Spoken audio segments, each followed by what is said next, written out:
Thanks for joining us for a couple of minutes. Thank you guys for having me. Sure thing. We will begin with Dina King. Go ahead. Hey, Corey, I just want to know your relationship with Coach Searles. He was your lead recruiter when you was at Miami.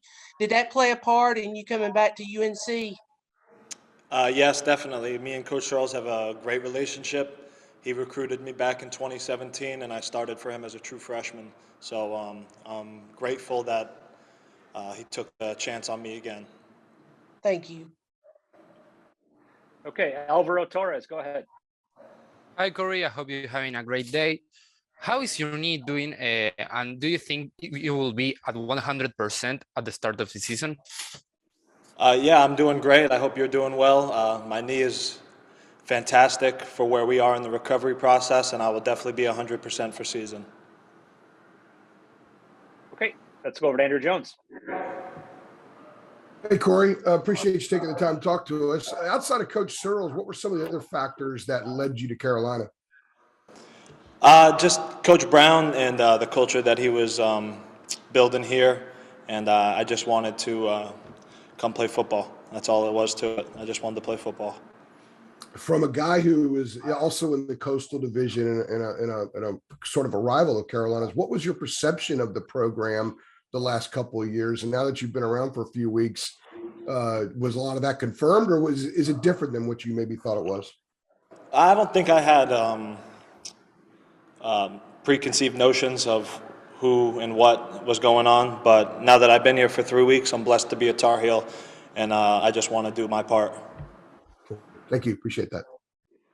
Ross Martin, go ahead. Hey, Corey, what was kind of the sell for you to commit to UNC in terms of playing time and the availability and the need for a center?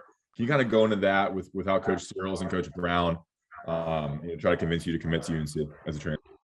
Yeah, I mean, like I said, I know Coach Searles very well, and Coach Brown is a great coach, and I just wanted to play football. Is there anything more in terms of like the depth chart and who you're competing with? And were you sold on playing time, or was it you're going to come in and compete for playing time? How'd that go down?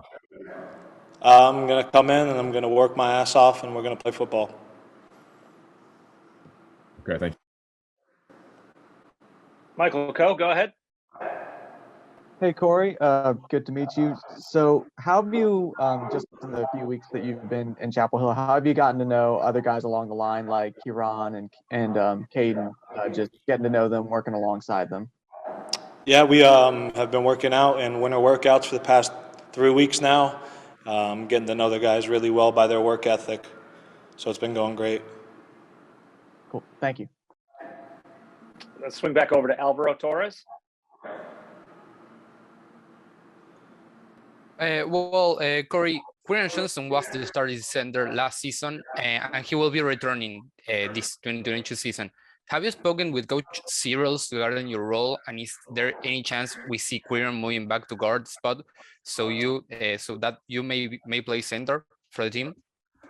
Yeah, that's a Coach Searles question. I don't control the depth chart. Like I was telling Mr. Ross, I'm just here to play football. Andrew Jones, go ahead. Corey, along those lines, how much guard have you played before, and how comfortable are you playing left and right guard as well as center? Whatever the team needs me to do. I played guard in 2017 as a freshman. That was the last time I played it, and whatever gets me on the field. How comfortable are you at guard? Very comfortable. Thank you. All right, Ross, go ahead. All right, Corey, how would you describe yourself as an offensive lineman? Like, what do you think you bring to the center or guard position in terms of your style of play? Smart, tough, dependable. I give my all in the sense of I do extra, and I try to help my teammates, and I bring them along. Do you have NFL aspirations? Was that one of the reasons why you want to get another year in?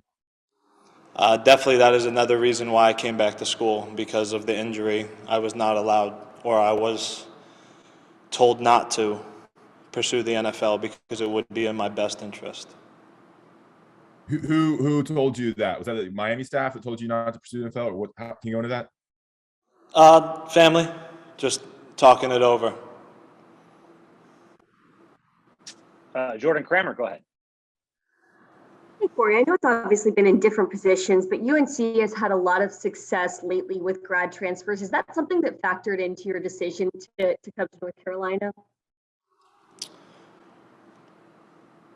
No, I just wanted to come play football for Coach Searles and the North Carolina Tar Heels.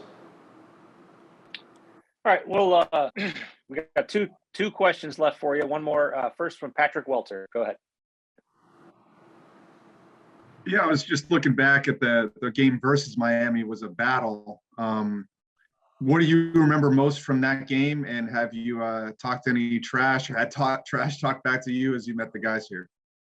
Yeah, I was dealing with surgery around the time we played each other last season, so nothing. I don't remember anything.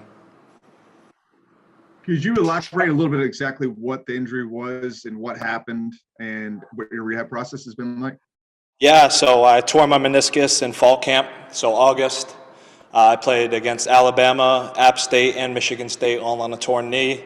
After the Michigan State game, I consulted with my family and trainers that it wasn't worth dealing with the pain anymore, and we decided to get surgery. All right, we'll close up here with Greg Barnes. Go ahead, Greg. Hey, Corey, you mentioned getting to know some of the guys already. Just curious with veterans like Brian Anderson and Kieran Johnson also playing center.